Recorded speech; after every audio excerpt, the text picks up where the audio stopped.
Sveiki, ketvirtadienio vakarą jūsų dėmesio tikisi Dzūkijos televizijos žinios, kviečiame žiūrėti. Žiniose matysite.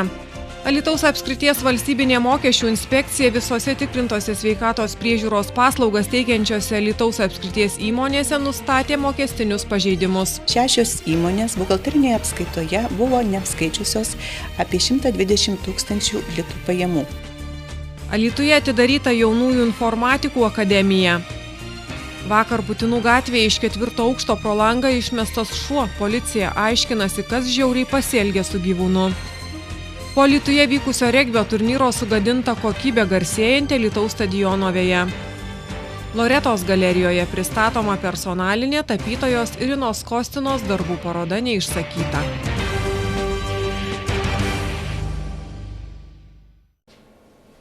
Alytaus apskrities valstybinė mokesčių inspekcija vykdydama projektą Baltieji chalatai visose tikrintose sveikatos priežiūros paslaugas teikiančiose Alytaus apskrities įmonėse nustatė mokestinius pažeidimus.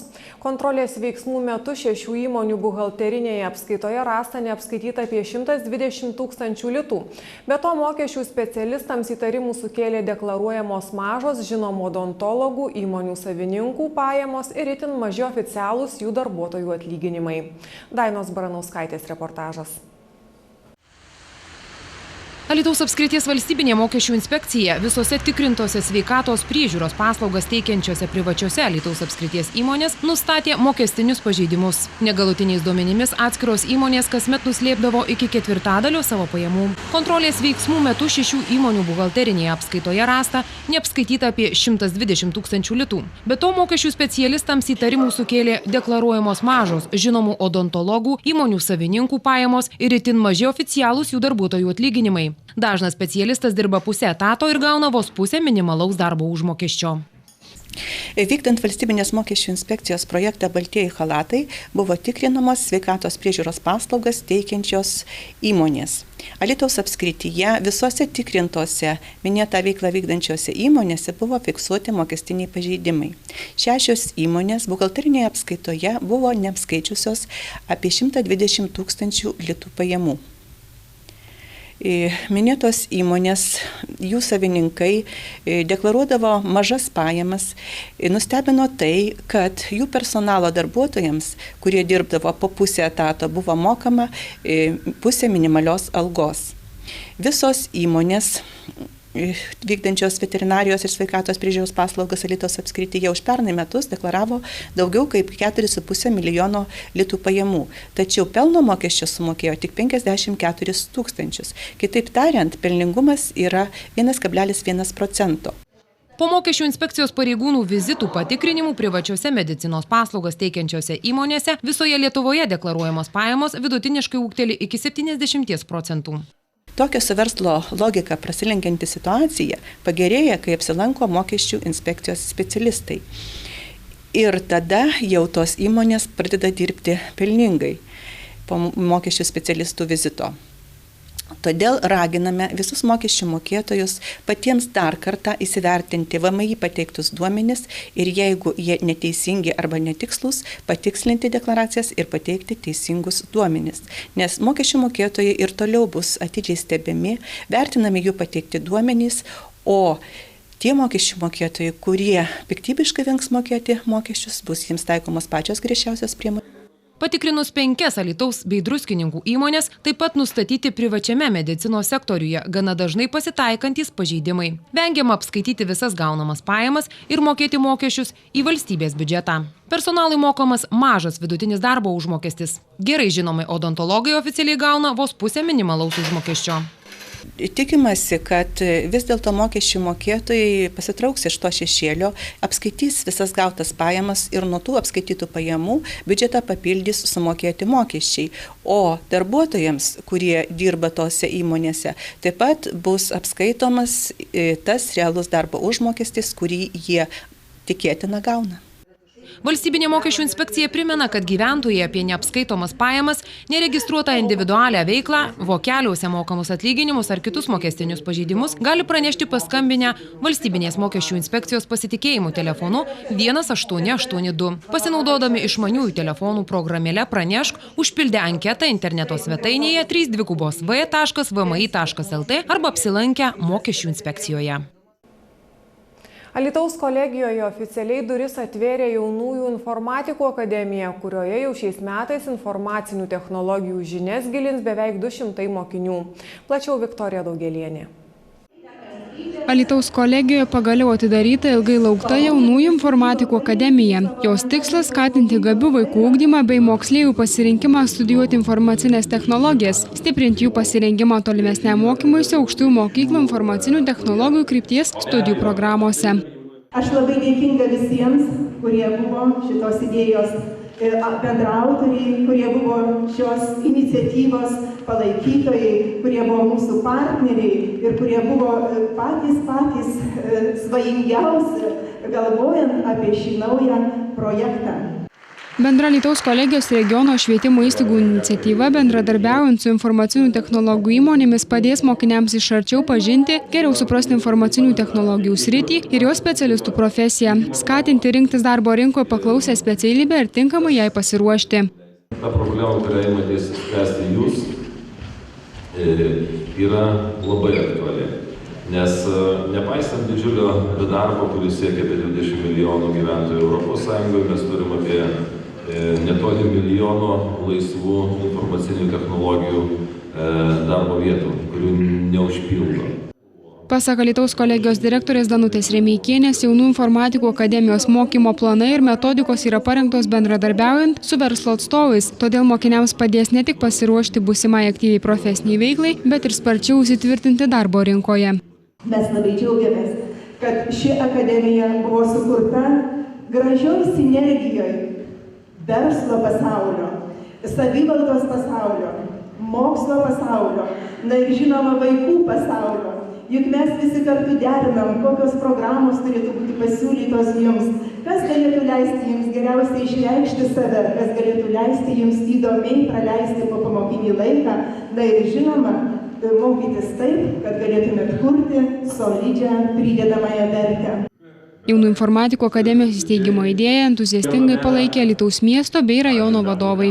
Miestiems labai malonu būti tarp tiek jaunimo, tarp, kiek neperdėsiu pasakydamas, tarp ne tik Alytaus, bet ir Lietuvos ateities, nes jaunimo rankose niekam nepaslaptis, kad ateitis jiems priklauso. Esu dėkingas ir džiaugiuosi, kad mes turime aukštą mokyklą, dėkingas direktoriai, dėkingas visiems kitiems, kurie triūsia šitoje įstaigoje, tiems, kurie čia mokosi ir kurie kuria Lietuvos ateitį.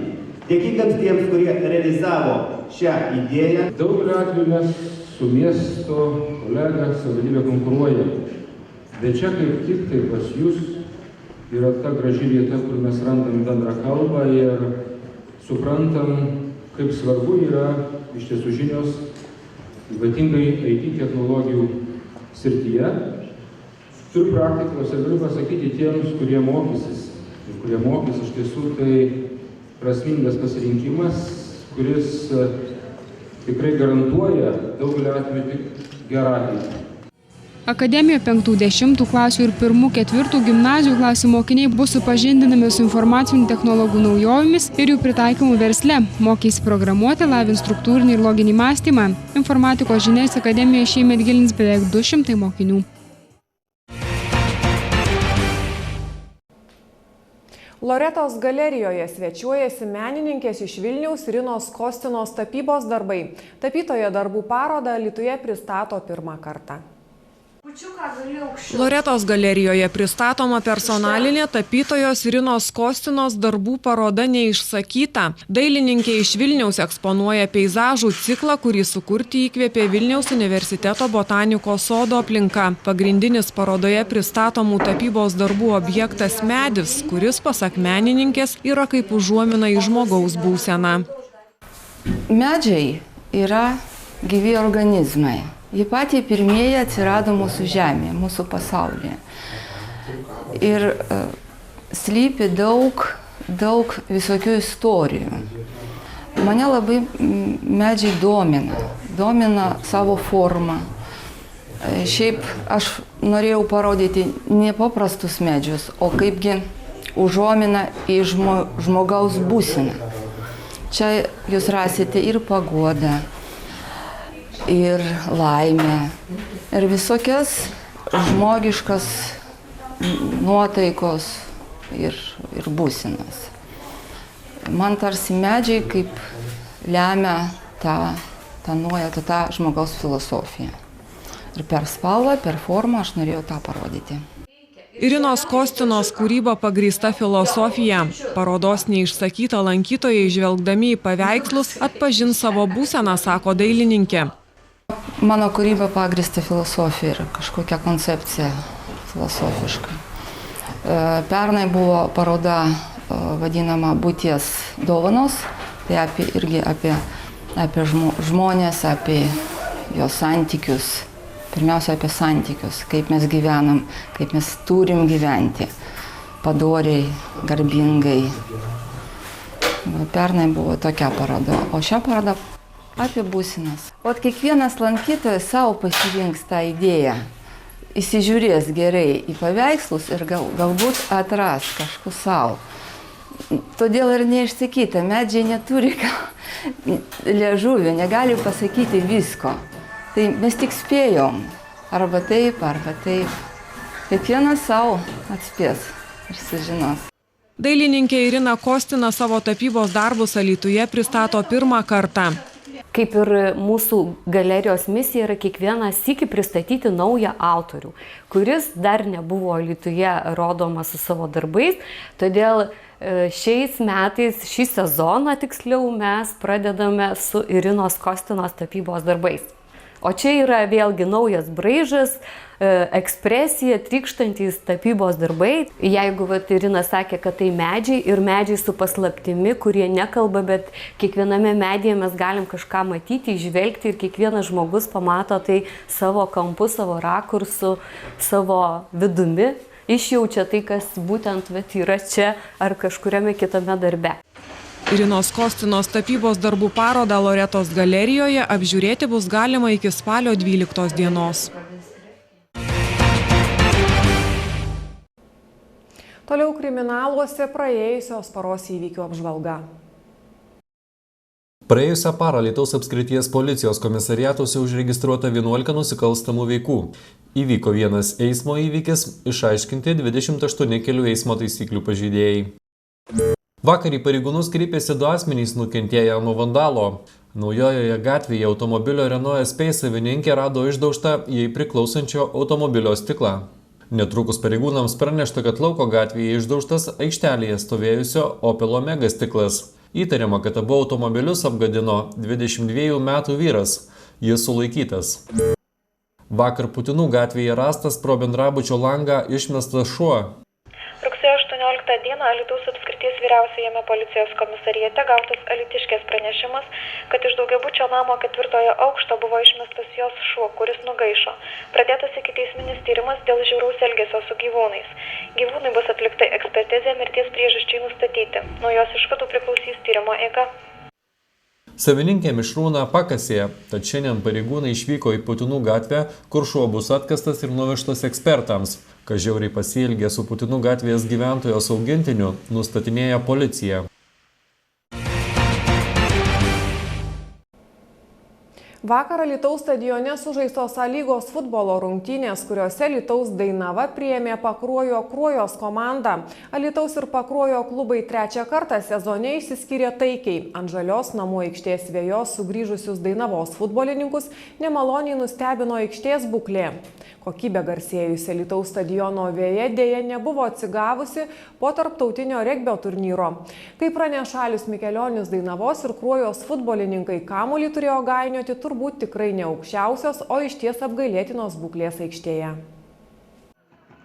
Pirmojo įvarčio ilgai laukti neteko. Jau 7 minutę po grubios Kruojos gynėjų klaidos į priekį įsiveržė Dainava. Po pertraukos Kruojos treneriai pagyvino žaidimą, į aikštelę vietoj Tiškevičiaus išleidę Jamadų Keita. Legionierius iš karto ėmė draskyti alytiškių gynybą kairiajame flange bei pavojingai kelti kamuolius į baudos aikštelę. Po jo perdavimo Richardas Beniušis turėjo puikią progą išlyginti rezultatą, tačiau galva kamuolį pasiuntė virš vartų. Po minutės rezultatas tapo lygus. 2 kart rungtynėse pavojingus baudos smūgius atlikęs, bet į vartus nepataikęs Donatas Trockis trečiojų bandymų smūgiavo daug tiksliau ir privertė vartininką atmušti kamuolį prieš save. Pirmasis prie jo atskubėjęs Robertas Vėžiavičius pasiuntė kamuolį į tuščius vartus. Be abejo, labai sunkios rungtynės iš tikrųjų ir pirmam kėliny pavyko suorganizuoti tokių keletą aštrių išpuolių. Gan neblogai kartais palaikėm kamuolį. Na, o antrą kėlinį iš tikrųjų atidėm visiškai iniciatyvą ir turėjom daug darbo gynyboje. Čia žaidėjom buvo, aišku, nelengva, mes turėjom tik porą dienų atsistatyti po emociškai ir fiziškai sunkių rungtynių su ekranu. Taip pritruko jėgelio ir manau, iš to antras tas kėlinys toks sunkus ir buvo. Nesakyčiau, kad visai nuvilintis, aišku, tikėjomės pergalės, bet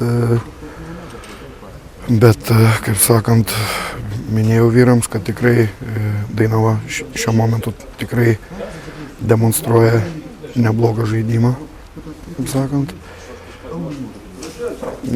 Patys kalti tiek antram, tiek momentu ir, kaip sakant, šlubuoja realizacija. Dainavos komandos treneriai džiugino Luko Sendžiko pelnomi įvarčiai. Tai džiugina apskritai, jau trečios rungtynės mūsų tokie puolantys žaidėjai, jie pasižymė. Tai džiugina, aišku, džiugina be abejo ir Luko įvarčiai. Puiku, einam į priekį šitoj srity. Kiek laiko be Dariaus Cibulsko teks verstis? Na, neįsivaizduoju, čia galbūt daugiau priklausys nuo Dariaus ir daugiau priklausys nuo to, kaip jam ten, ką jam pasakys medikai. Nes kadangi tai yra nosies lūžis ir neįsivaizduoju, žinokit, manau, 2-3 savaitės tikrai, o toliau galbūt iki sezono pabaigos. Alytaus Dainava įsirašiusi 1 tašką liko turnyrinės lentelės 8 vietoje.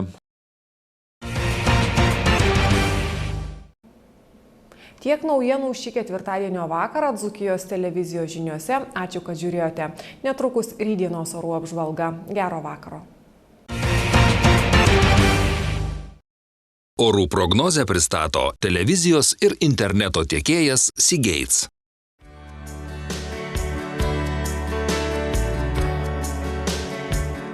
Iš vakarų nuolat plūsta naujos vėsos ir drėgmės bangos. Pasiekusios mūsų kraštus jos vis labiau įtvirtina tikrajam rudenį būdingus orus. Daug kur lyja.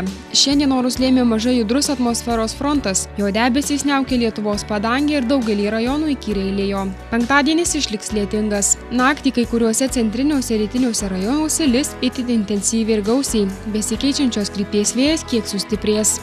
Artimiausią naktį Alytuje ir Kaune bus 12, Vilniuje 13, Klaipėdoje 14 laipsnių šilumos. Penktadienio dieną temperatūra mažai ko skirsis nuo nakties. Alytuje termometro stulpelis pakils iki 13, Kaune iki 15, Vilniuje iki 16, Klaipėdoje iki 14 laipsnių aukščiau nulio.